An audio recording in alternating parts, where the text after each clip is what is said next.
독일 내 전력 수급에 큰 빨간불이 켜졌으니 다시 원전 이거 좀 늘려야 되는 거 아니냐 이런 식의 얘기들이 별로 없었습니까? 그러니까 혹자는 뭐 일부 정치인들은 그렇게 얘기하는 사람이 있었는데요. 근데 정말 독일에서 오랫동안 책임 있는 정치를 하고 싶어 하는 사람들은 그런 얘기를 꺼낼 수가 없습니다. 왜냐하면 체르노빌 사고를 직접 경험했던 국민들이 있잖아요. 그래요. 그러니까 만약에 이제 원전을 짓겠다라고 얘기를 하면 그러면 그 다음 질문이 어디에다 지을 건데거든요.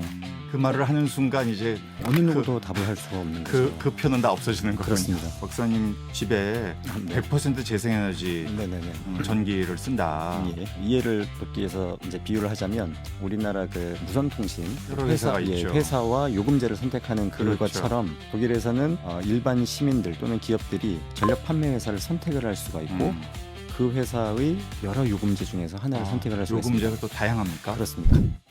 CBS 경제연구실 기울어온 경제생활입니다.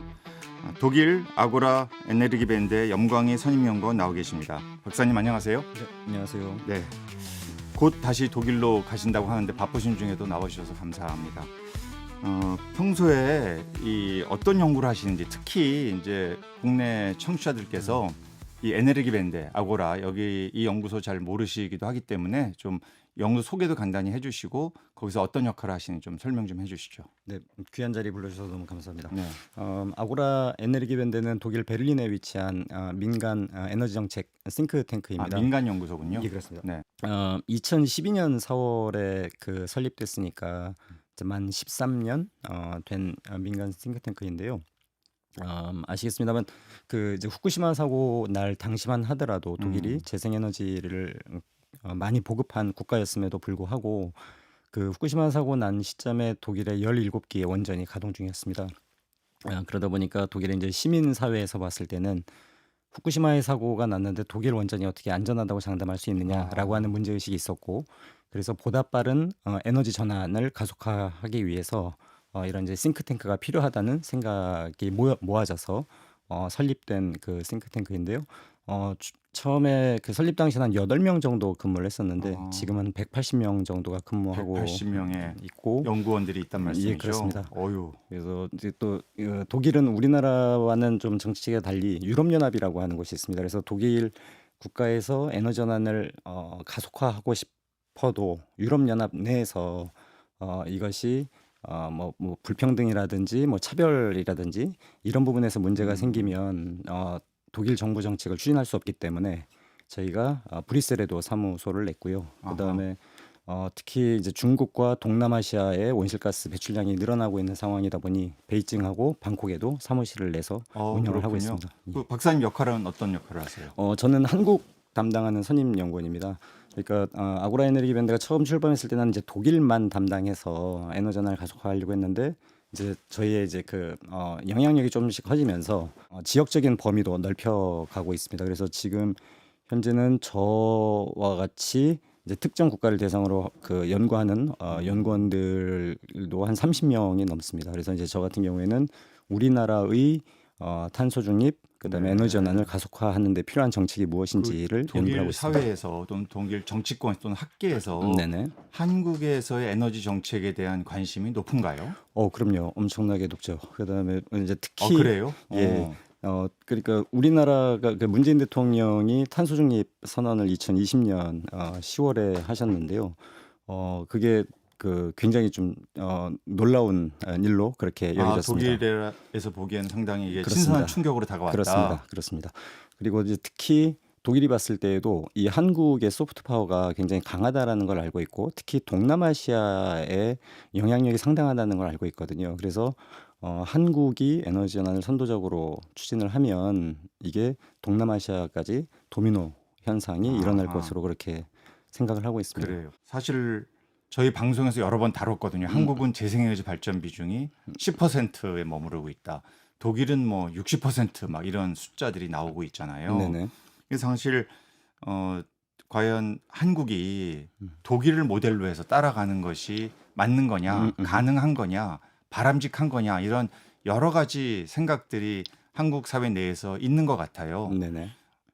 박사님은 한국에서 활동도 하셨고 시민단체 활동도 하셨고 또 정부에서도 근무도 하셨고 지금 네. 독일에서 근무하시고 어떻습니까? 독일이 한국에 벤치마킹 에너지 전환에 있어서 그런 국가라고 말할 수 있습니까? 한국과 독일의 유사성이 매우 많습니다. 그러니까 뭐 정치 사회적으로는 분단의 경험도 맞아요. 있었겠습니다만 지금 이제 우리의 먹고 사는 것과 관련된 이 경제 구조를 보면 에너지 다소비형 수출 중심의 제조업이 GDP를 이끌고 있는 이런 구조도 같고요. 그다음에 이제 특히 국내 총 수입에서 수출입 부문이 차지하는 비중이 독일과 우리나라가 굉장히 높은 편에 그렇죠. 들어갑니다. 이른바 무역 의존도가 높은 나라죠. 그렇습니다. 네, 한국은 뭐 훨씬 높긴 하지만 그렇습니다. 예. 우리가 알고 있는 좀 선진국이라고 하는 나라들 중에서 한국, 독일보다 이 수출입 비중이 높은 나라는 뭐 네덜란드, 덴마크, 스웨덴 요 정도에 불과합니다. 그래요.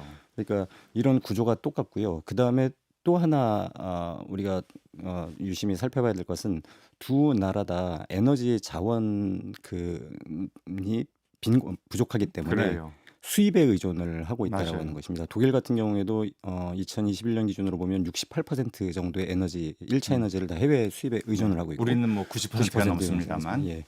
그러니까 이런 자원의 보유 현황이라든지 그다음에 이 경제 구조나 이런 것들을 봤을 때 과연 우리나라가 벤치마킹할 수 있는 나라가 독일 외에는 다른 나라가 뭐 국가 규모라든지 이런 것들을 봤을 때 여전히 그래서 저는 독일은 여전히 한국 사회에서는 굉장히 유의미한 비교 대상이다 이렇게 네. 생각합니다. 저는 독일 보면서 제일 좀 이제 연구자로서 신기할 정도인 것은 한국보다 국토 면적도 한 4배, 또 인구도 우리보다 3천만 명보다 훨씬 많잖아요. 네네네. 8,400만 명 정도 그렇습니다. 되는데 이렇게 큰 경제 규모의 나라에서 덴마크나 이렇게 좀 규모가 작은 나라에서 재생에너지 90%보다도 독일이 60%를 찍고 있다. 이런 게 저는 굉장히 좀 놀랍게 다가오긴 하는데요.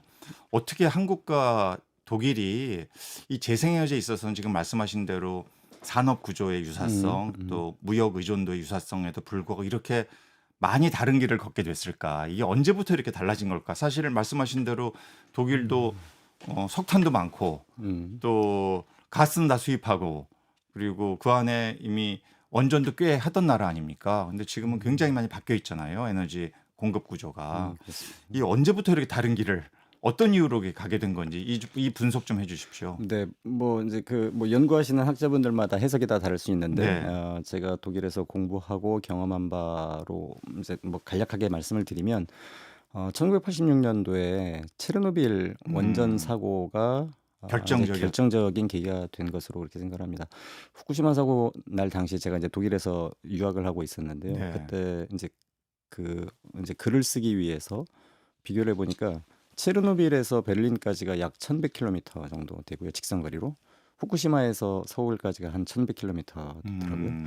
근데 후쿠시마 사고와는 달리 체르노빌 사고가 났을 때는 바람이 동쪽에서 서쪽으로 부는 바람에 독일이 아주 직접적인 방사능 낙진의 피해를 봤습니다. 그런 일이 있었군요. 네, 그래서 그 당시에 문헌을 찾아보면 체르노빌 사고가 나고 정확히 한 8개월에서 9개월 이후부터 베를린에서 그 다운 증후군 신생아 출산율이 급증을 하고요. 그런 일이 실제로 피해가 발생을 했다는 이제 그런 그렇습니다. 보고가 있군요. 그렇습니다. 갑상선암 환자도 많이 증가를 했고, 그다음에 최근 들어서도 바이에른 지역의 야산에서 버섯하고 멧돼지를 조사를 하면 여기서도 유럽연합 기준치를 상회하는 세슘이 검출이 되고 있는 상황입니다. 그래요.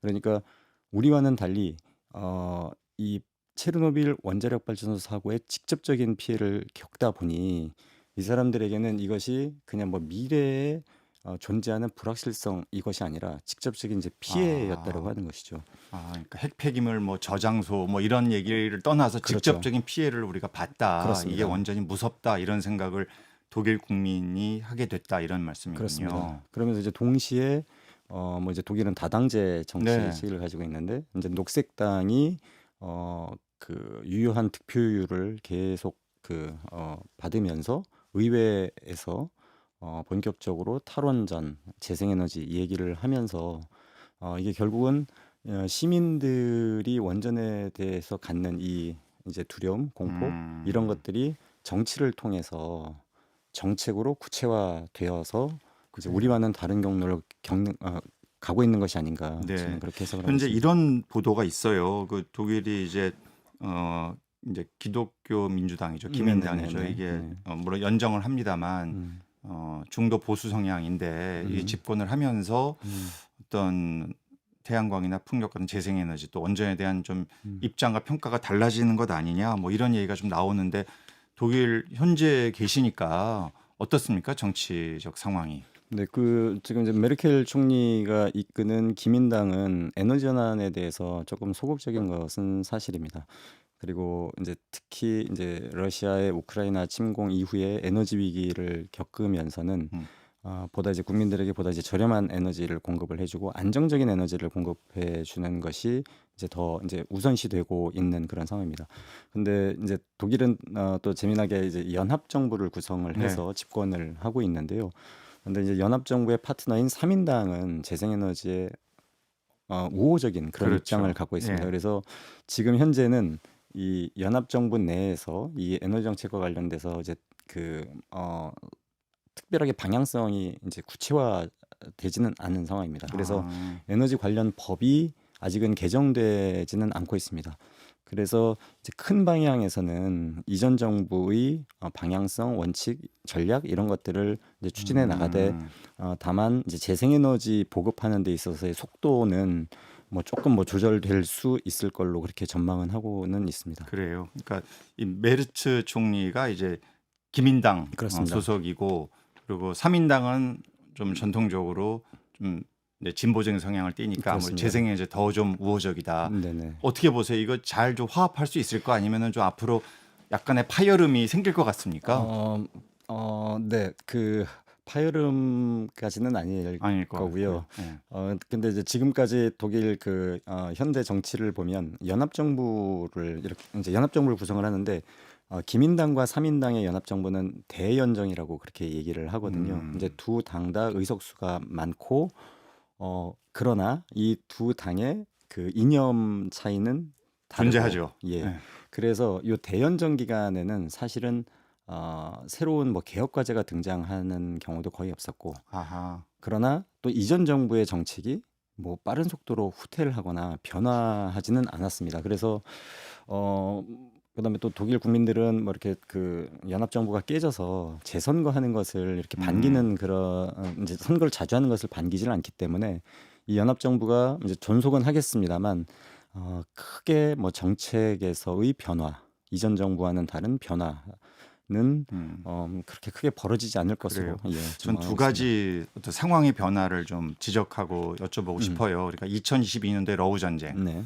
이 결국 러시아로부터 유럽이 늘 믿고 어, 의존했던 이 가스, 이 음. PNG죠. 네네. 파이프라인 가스 네. 이 이제 공급이 굉장히 타격을 입었고 음. 또 한 가지는 최근에 이제 이 AI, 이 음. AI 뭐 데이터 센터 이래 가지고 뭐 어마어마하게 전기 소비 필요한 거 아니냐. 이 전기 공급이 충분히 일어나야 한다. 음. 이런 어떤 상황, 이런 것이 지금 현 시점에서 독일의 음. 탈원전 기조 그리고 음.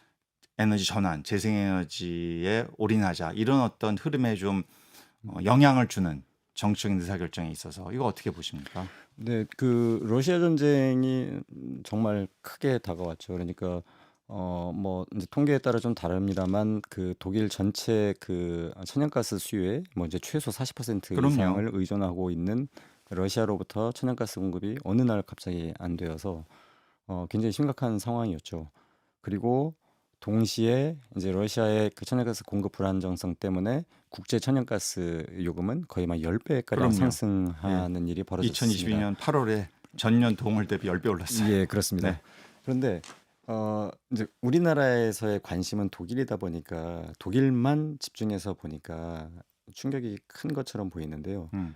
유럽연합 전체로 놓고 보면 사실은 저희 집 전기요금이 40% 올랐었거든요. 아, 그 당시에 예. 근데 이제 뭐 물론 이제 정부의 각종 보조금 그럼요. 때문에 있었죠.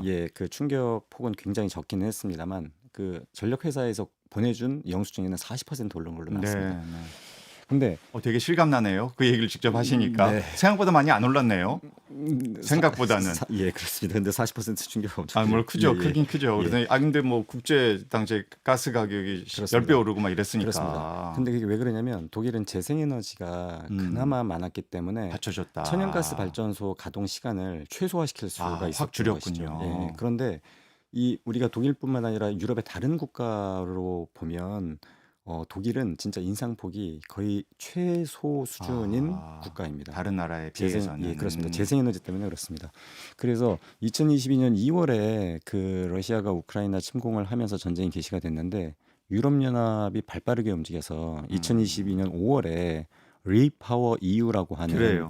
정책 패키지를 내놓는데요. 거기에 보면 한 줄로 요약하면 재생에너지와 같은 이런 우리 내부에서의 에너지 생산할 수 있는 시설들을 빨리 보급을 해서 2037년까지 러시아 등의 다른 나라로부터 오는 화석가스 사용을 제로로 만들자라고 하는 그 정책 보고서를 당시에 내놨습니다. 천연가스 가격이 막 엄청 폭등하는 상황에서 야 이거 앞으로 독일 내 전력 수급에 큰 이 빨간불이 켜졌으니 다시 원전 이거 좀 늘려야 되는 거 아니냐 이런 식의 얘기들이 별로 없었습니까? 그러니까 혹자는 뭐 그 이제 야당의 정치인들은 어쨌든 좀 자극적인 그 메시지로 이제 시민들께 어필을 해야 될 테니 그렇죠. 뭐 일부 정치인들은 그렇게 얘기하는 사람이 있었는데요. 근데 본인이 정말 독일에서 오랫동안 책임 있는 정치를 하고 싶어 하는 사람들은 그런 얘기를 꺼낼 수가 없습니다. 왜냐하면 체르노빌 사고를 직접 경험했던 국민들이 있잖아요. 그래요. 그러니까 만약에 이제 원전을 짓겠다라고 얘기를 하면 그러면 그 다음 질문이 어디에다 지을 건데거든요. 그러면 그 말을 하는 순간 이제 어느 누구도 답을 할 수가 없는 거죠. 그 표는 다 없어지는 거군요. 그렇습니다. 그렇습니다. 그래요. AI는 어떻습니까? 이런 논의를 많이 합니까? 독일에서? 예. 근데 뭐 우리나라에도 많이 알려졌습니다만 독일이 전기요금이 뭐 전 세계에서 가장 비싼 뭐 나라 유럽에서 중에 하나다. 예, 뭐 제일 비싸든지 뭐 두 번째로 비싸다 이렇게 얘기가 되고 있는데요. 사실 이제 그 영향 때문인지 독일에 뭐 AI 데이터 센터가 들어온다라고 하는 그런 전망은 굉장히 좀 적습니다. 근데 이제 저희 연구소에서 2045년까지 이제 뭐 탄소 중립을 위한 이제 뭐 전력 수요라든지 이런 것들을 분석을 하고 있는데요. 근데 독일에 AI 데이터 센터가 들어와 봐야 한 60테라와트 시 정도 좀 증가할 것으로 최대로 잡아도 네. 그 정도로 보고 있어서 뭐 AI가 독일의 에너지 그 시스템에 주는 충격 이런 것들은 뭐 한국에서 막 이렇게 그 열풍처럼 나오는 거에 비하면 좀 적다고 할 수 여전히 있겠습니다. 이제 박사님 보시기에는 이런 어떤 수요 측면의 변화 또 공급 측면의 변화가 있다고 하더라도 독일 내에서의 어떤 그래서 다시 원전밖에 없다 이런 얘기는 거의 존재하지 않는다 이렇게 평가하시는군요. 네. 그리고 이 원전이요. 일단 유럽에서는 원전이 신규 원전은 그 소위 말하는 LCOE 발전 단가가 가장 비싼 맞아요. 에너지원입니다. 네. 그러니까 후쿠시마 사고 이후에 그 안전 규정이 강화되면서 이런 것들을 다 충족을 하면서 새롭게 원전을 짓는 것보다는 재생에너지가 지금 제일 가장 저렴한 그렇죠. 에너지원이거든요. 그럼요. 예, 발전 단가 제일 싸죠. 그렇습니다. 재생에너지를 보급하는 것이 시간도 줄일 수 있을 뿐만 아니라 훨씬 더 경제적인 옵션이라고 하는 것이죠. 그래요. 예. 한 가지 더 이 원전 관련해서 군드 레밍겐 원자력 발전소의 냉각탑 이게 얼마 전에 철거됐다 이제 네네네. 이런 소식을 들었어요. 여기에 대한 현지 반응이랄까 이 부지는 또 어떻게 사용되는 건지 말씀 좀 네네네. 해주시죠. 네, 그 이제 바이에른 지역에 남아 있던 이제 마지막 그 이제 폐쇄를 한 원전인데요. 이제 폐쇄 이제 일환으로 이제 방사능 오염이 이제 가장 적은 이제 그 냉각탑부터 이제 해체를 하는 거죠. 네. 근데 뭐 잘 아시겠습니다만 원전이라고 하는 것은 굉장히 그 많은 전력을 생산하기 때문에 이 원전 주변으로는 송배 전망이 굉장히 그럼요. 촘촘하게 잘 구축이 되어 있는 거죠. 근데 정식적으로 원전을 폐쇄하기로 하면서 결국 이제 이 발전소는 전기 생산을 전혀 못하는 거거든요. 근데 이제 철거된 냉각탑 자리에 독일에서는 가장 큰 규모의 배터리 저장 시설을 지금 건설할 계획을 가지고 있습니다. 예. 근데 말씀드렸던 것처럼 이미 송배 전망이 잘 갖춰져 있기 때문에 배터리 저장 장치도 굉장히 규모 있는 스케일로 네. 설치를 해도 이 송배전하는데 아무 문제가 없는 거죠. 그래서 그 주변에 지금 재생에너지 많이 이미 들어섰습니까? 근데 바이에른은 좀 상대적으로 재생에너지가 좀 많이 보급은 안 그래요. 되어 있는데요. 네. 예. 근데 이제 이제 군트레밍은 요 발전소만 보면 요 이제 원전이 폐쇄되는 그 같은 장소에 미래의 에너지 전환의 저장 시설이라고 할 수 있는 이 배터리 저장 시설이 들어서는 것. 요것은 독일의 에너지 전환을 보여주는 뭐 상징적인 그래요. 장면이 아닐까 그렇게 네, 생각합니다. 좋습니다. 제가 굉장히 재밌게 읽은 기사인데요. 박사님 집에 네. 100% 재생에너지 네네네. 전기를 쓴다. 예. 아까 그 40% 2020년에 올랐다. 이것도 굉장히 실감 났는데 네. 어떻게 이게 되는 겁니까? 뭐 독일 전체적으로 지금 한 재생에너지 비중이 한 60% 정도인데 예, 100% 쓰시는 거 이거 비싸게 주고 쓰시는 거예요? 어떻습니까? 지금? 네. 그 독일은 이제 우리나라랑 그 전력 판매 시장이 좀 다른데요. 네. 우리는 한전 독점이죠. 독점이고 네. 그다음에 한전이 단일 요금제로 이제 고객들에게 전력을 판매를 하고 있어서 사실 우리가 뭐 선택한다는 것이 그런 게 한국에서는 없죠. 불가능하죠. 그럼요.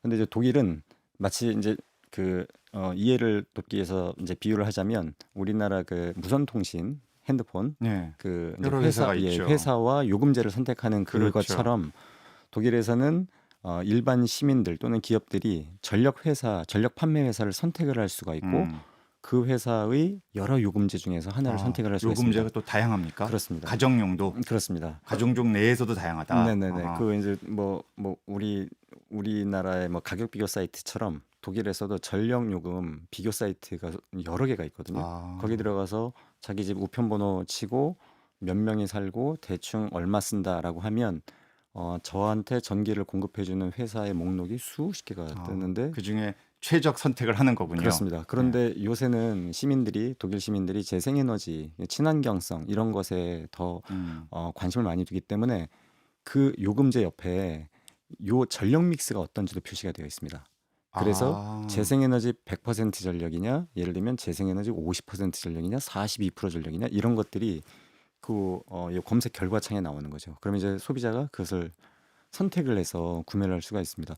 근데 이제 물리적으로는 결국은 이제 뭐 제가 베를린에 살고 있으니까 제가 쓰는 전기는 제 가장 근처에 있는 발전소에서 생산되는 전기가 이제 저희 집으로 들어오는 것이죠. 그런데 전력 판매 회사를 우리가 선택을 할 수가 있는데 가상으로 제가 얼마를 썼으니 거기에 대한 대금을 100% 재생에너지를 판매하는 회사에 지불을 하는 것이고 그러면 이 회사는 본인이 소비자들한테 판매한 양만큼을 자기네 스스로의 재생에너지 발전소에서 생산을 하든지 아니면 다른 재생에너지 발전소의 전기를 사가지고 오든지 하는 것입니다. 예. 그래서 일단 뭐 100% 재생에너지 전기 쓴다고 해서 전력 품질에 아무 문제 없고요. 이미 재생에너지든 화력 발전소 전기든 다 동일한 주파수에 동일한 전압으로 그렇죠. 공급이 되기 때문에 네. 뭐 품질에서 그래서 만약에 정전되고 그러면 큰일 나죠. 그렇죠. 네. 그래서 품질은 아무 문제 없고요. 저희가 이제 100% 재생에너지 쓴다고 해서 뭐 재생에너지 발전소에서 저희 집까지 단독 그 전선을 연결하는 건 아니고 기존에 있는 전선을 그대로 쓰는 것이고요. 가격은 제가 2016년에 저희 집에서 한 1,200-300km 떨어져 있는 지역에서 판매하는 재생에너지 회사 전기를 썼는데 그렇게도 한번 해보셨어요? 네네네. 좀 비싼 요금 줄 각오하고. 그런데 근데 아니었어요. 예, 재미있게도 예전에 원전을 운영을 했던 베를린은 이제 바텐팔이라고 하는 스웨덴 기업이 이제 대표적인 그 베를린시의 가장 큰 전력 회사인데 그 전력 회사보다 오히려 전기요금이 더 저렴했습니다. 그래요? 예. 예. 그렇게 멀리에서 오는데도. 네네네. 그러니까 이제 근데 말씀드렸던 것처럼 전기는 결국은 이제 저희 동네에 있는 전기를 쓰는 건데 제가 이제 100% 재생에너지 쓴다고 이제 그렇죠. 계약을 맺는 예. 거죠. 그래서 이제 이동 거리 이런 거랑은 전혀 이제 관련이 없고요. 다만 그러니까 하나의 인증서를 사는 거나 마찬가지는 효과네요. 그렇습니다. 그래서 그 독일에서는 아리백 캠페인이 없어요. 그런 거 안 해요? 네. 너무 당연시하니까. 왜냐면 뭐 BMW라든지 뭐 폭스바겐이라든지 본인들이 아리백을 선언을 했으면 100% 재생에너지 전력 판매하는 회사들이 엄청나게 많거든요. 많죠. 거기랑 계약만 맺으면 그냥 언제든 100% 쓸 수 있죠. 그렇습니다. 음. 그래서 이제 소비자의 선택권 측면이라든지 이런 것들을 보면 우리나라도 한전 독점 체제를 그대로 유지하더라도 오히려 요금제를 좀 다양화하면 뭐 아리백 문제라든지 이런 것들이 조금 더 수월하게 해결될 수도 있지 음. 않을까 그렇게 그 생각을 아까 합니다. 박사님 말씀하실 때 요금제가 다양하다. 판매 회사도 다양하다. 음. 그중에서 고르는 거다. 이런 얘기 하셨는데 이게 네. 우리 청취자들께는 너무 생경한 겁니다. 아니 네네. 이게 우리는 그냥 딱 한전이 뭐 한 달에 한 번씩 관리비 하면 이거 요금 딱 음. 나와 있잖아요. 네네. 여기에 익숙하다 보니 음. 아니 그러면 이게 바로 그럼 이런 회사 다 민간 회사 이거 민영화 아니야? 음. 민영화하면 결국 요금 다 올리겠다는 거 아니야? 자기들 이윤을 만들어내려고 음. 이런 식의 반응들을 우리 또 국민들은 좀 가지세요. 네네네. 뭐 잘 아실 거 아니에요. 네네네. 이런 어떤 반응에 대해서는 음. 독일에 살아보시면서 어떤 생각하십니까? 민영화는 아닐 거고요. 그러니까 이제 음. 시장 개방이 더 개방, 이제 시장 개방. 더 개방이라면 독점을 좀 그렇습니다. 그런데 지금 이제 우리나라 한전이 뭐 안정적인 전력 공급을 위해서 많이 노력은 하고 있습니다만 사실 독일에 있는 전력 회사들이 제공하는 서비스 뭐 100% 재생에너지라든지 또는 에너지 효율을 맞아요. 겸해서 에너지 소비를 줄이는 것을 유도하면서 전력 판매를 하고 그럼요. 있는 이런 서비스라든지 이런 그럼요. 것들 측면에서 보면 우리나라 한전이 독점 구조 탓인지는 모르겠습니다만 그 다른 나라들의 발전되는 그런 양상 이런 것들을 못 따라가고 있는 것 같습니다. 맞아요. 그래서 뭔가 어떤 새로운 시장의 창출이라든지 새로운 그렇습니다. 아이디어가 전력 시장에 들어오고 그렇습니다. 이런 것들이 없어요, 그렇습니다. 한국은. 뭐 그냥 좀 과장해서 말씀드리면 노력 안 해도 뭐 한전 말고는 대안이 없으니까 맞아요. 예 5,100만 명이 한전만 바라보고 있는 거 그렇습니다. 아닙니까? 그렇습니다. 그래서 한전 내부에 조금 그 혁신적인 동력을 창출하는 차원에서라도 이제 시장을 일부는 좀 개방을 하면서 약간 경쟁을 해야 그 한전 내부의 혁신도 좀 가능하지 않을까 그렇게 네. 좀 생각을 하고 있고요. 그다음에 뭐 아리백 그 이 굉장히 중요한 사회적인 화두로 우리나라에서 떠올랐으니 뭐 삼성전자라든지 이렇게 아리백을 달성하고자 하는 회사를 위해서라도 한전이 요금제를 다양화할 필요는 있다고 생각을 그래요. 합니다. 그래서 그러니까 이 독점 체제가 개방되지 않는다고 하더라도 한전 그렇습니다. 내부에서의 그런 변화와 혁신은 꼭 필요하다. 그렇습니다. 그래요. 그래서 요금제만 100% 재생에너지 요금제만 내놓는 것만으로도 일단 소비자들의 선택권이 맞아요. 늘어나고 그러면서 이제 재생에너지를 선택하는 소비자가 많으면 그만큼 재생에너지가 확대될 수 있는 여지가 생기는 거니까요. 예, 더 참 아주 생생한 이야기여서 참 재밌는데요. 이게 이제 시간이 대부분 돼서 어떻습니까? 이게 독일의 어떤 전력 수급의 시장 환경, 한국의 시장 환경 많이 다르잖아요. 네네네. 또 두 나라 다 경험해 보셨으니까 음. 우리나라가 독일에서 꼭 배워야 할 거. 지금 또 이런 또 시장 개방 이런 얘기도 해주셨어요. 또 한국 우리 국민들의 어떤 이 전기라고 하는 서비스를 바라보는 시각, 인식 뭐 이런 면에서 꼭 해주고 싶은 말씀이 있으면 한마디 해주시죠. 네, 일단은 이제 그 국가 차원에서는 재생에너지를 확대하려는 노력을 조금 더 가속화해야 되지 않을까 생각을 합니다. 그 제가 어떤 이제 그 자료를 찾다가 지난해 한전의 그 발전 단가 이제 표를 봤는데요. 이미 석탄 가격이 상승을 함에 따라서 우리나라 석탄 발전소가 거의 한 130원 정도 되더라고요, 킬로와트 시당. 그러니까 재생에너지보다 더 비싼 네. 전력원이거든요. 그러니까 지금은 우리나라의 이 전력 그 시장 자체가 좀 왜곡이 되어서 특히 이제 발전 부문 같은 경우에는 한전 자회사들이 경영을 하면서 재생에너지가 더 비싸게 보이는 네. 좀 시장의 그 가격의 왜곡 현상이 좀 벌어지고 있는데요. 근데 이미 국제적으로 오르는 이 석탄 가격을 고려해 봤을 때는 지금 현재도 우리나라에서는 재생에너지가 석탄보다 더 싸다는 거거든요.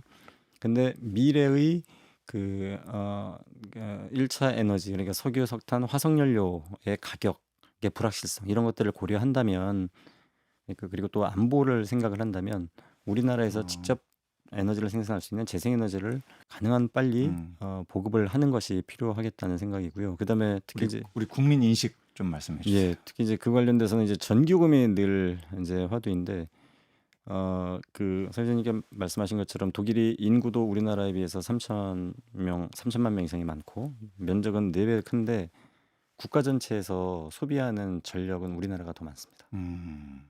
그러니까 결국은 뭐 이제 경제의 참 놀라운 일이네요. 네, 경제에 당연히 그 이제 전력이라고 하는 것이 모든 경제 활동에 이제 그 쌀과 같은 공기와 같은 존재이기 때문에 이 가격을 얘기하는 게 굉장히 조심스럽긴 합니다만 네. 우리나라는 원가 이하의 이 전력 이것을 너무 좀 비효율적으로 쓰는 경향이 음. 있는 것 같습니다. 그래서 모르겠습니다. 이제 새 정부에서 어떻게 이제 뭐 전력 요금 현실화를 어떤 뭐 어떻게 진행할지는 모르겠습니다만 지금 현재의 이렇게 값싼 원가 이하의 전력으로는 우리나라의 이 에너지 그다음에 뭐 온실가스 문제 이런 것들을 해결하는데 좀 걸림돌이 되지 않을까 그런 그래요. 생각을 합니다. 예. 박사님께서 독일 현지에서 박사를 하기 취득하고 또 현지에 생활하고 지금 연구원으로 계시기 때문에 더 실감나는 그런 얘기가 아니었나 싶습니다. 자, 여기까지 듣겠습니다. 지금까지 염광희 아고라 에너지 밴드의 선임 연구원이었습니다. 고맙습니다. 감사합니다.